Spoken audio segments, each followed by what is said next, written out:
The RV industry went crazy in 2020 and 2021, but now it's falling faster than a weather balloon over Montana. I'm going to tell you what happened and how it will affect you. Stay tuned. Hey, I'm Felix. Welcome back to the Roaming Homes. The RV industry enjoyed unprecedented sales and profits in 2020 and 2021. They broke records. However, in 2022, that bubble burst.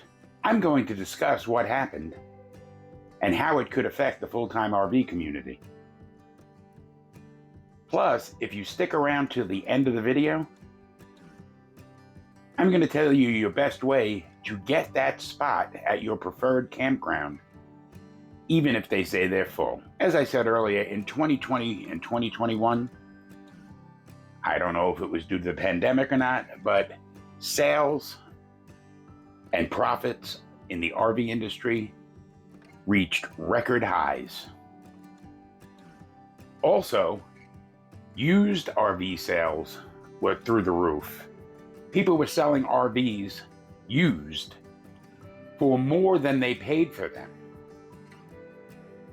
It was actually kind of a crazy time in the RV industry and in the full-time RV community. Now, the beginning of 2022 looked like it was set to continue that trend. In March of 2022, again, the RV industry went through the roof. Their sales for that month were even higher than the sales for the same period in the previous 2 years.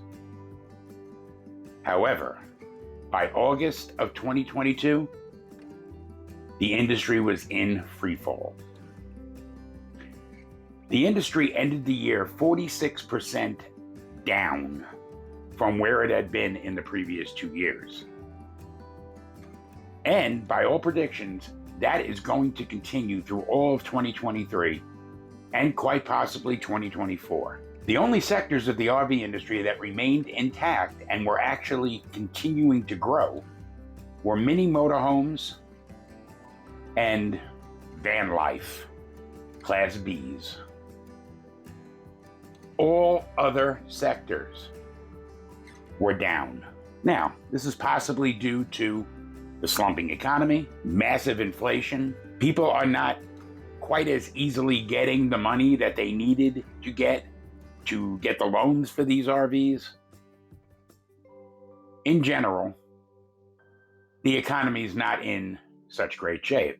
Also, for whatever reason, and I really don't pretend to know exactly what the reason is, but the pandemic seemed to fuel this RV buying craze.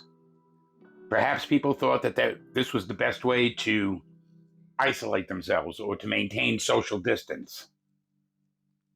But then, for all intents and purposes, the pandemic ended. And when it ended, we went right into this economic slump. Now, the bad news for RV purchasers.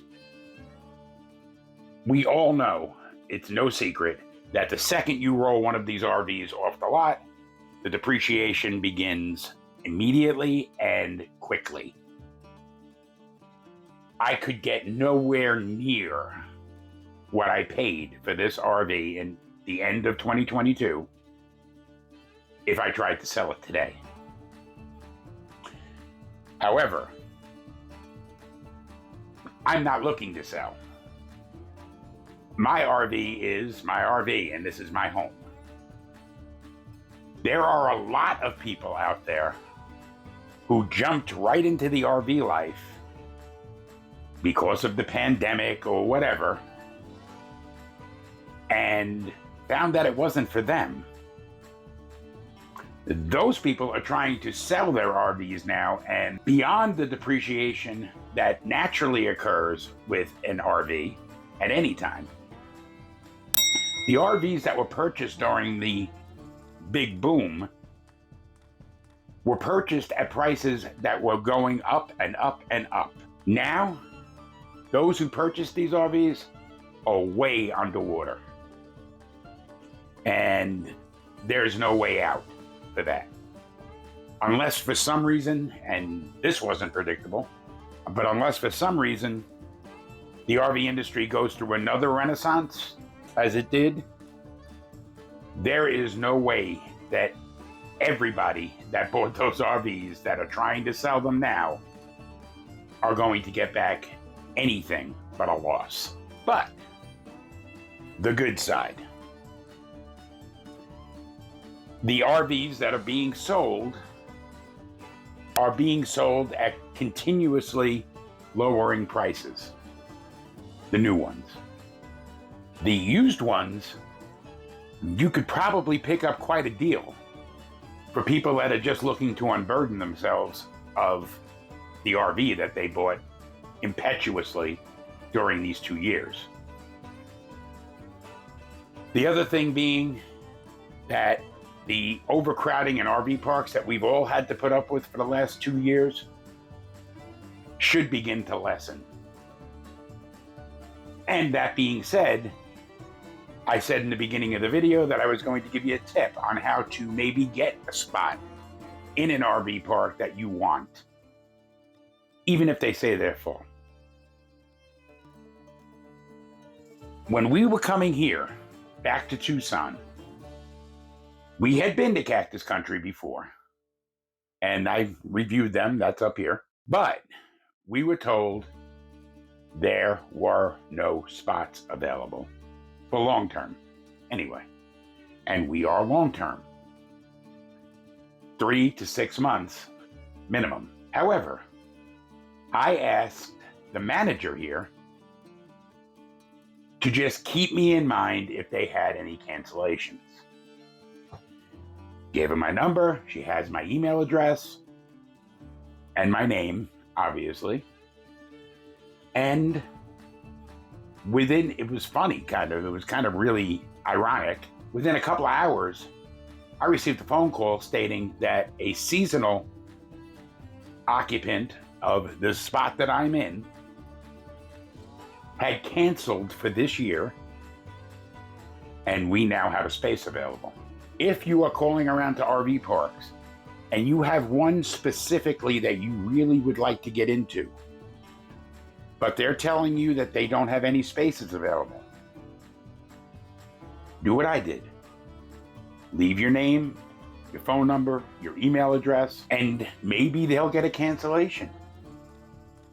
And you'll be able to get into your preferred campground. Now, I'm not telling you to put all your eggs in one basket. If you can find another campground that you like, take the reservation.